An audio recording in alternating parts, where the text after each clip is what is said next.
Thank you, Mr. Chairman, committee members. My name is Laura Tamez, and I am the Vice President of the Texas Trial Lawyers Association. I'm here on their behalf and individually to testify against the bill as filed.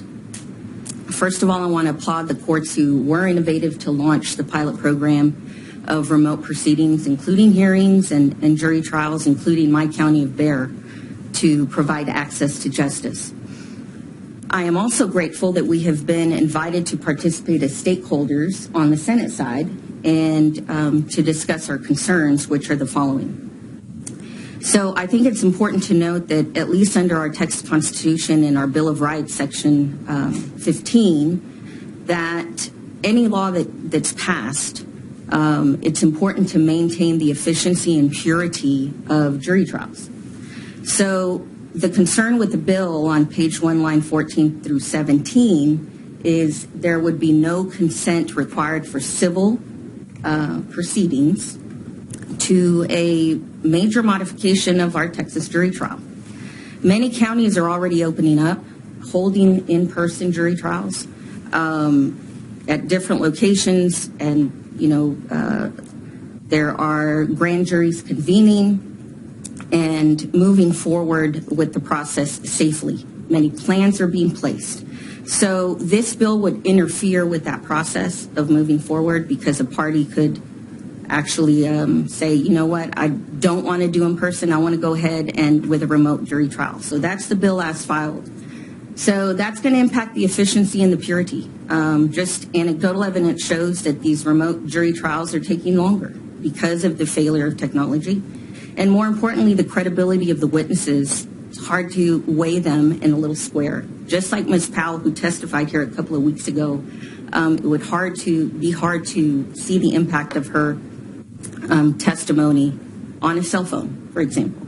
The other issue lies on page 2, lines 14 through 17, with regard to jurors' access to technology, and that is all that would be required. I think the pandemic has highlighted for the state of Texas some of the issues with digital inclusion, especially for those lying in rural areas, but even in our urban areas. We've got some issues with people who lack internet access, people who lack a remote device, or more importantly, digital literacy.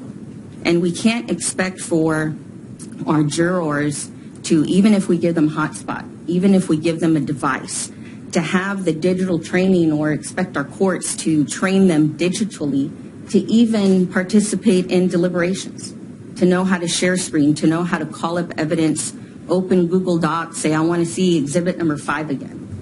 And more importantly, at the summons stage, where sometimes the county will require them to get on a Zoom platform just to be qualified, or to talk about, I can't serve because I've got a 12-year-old.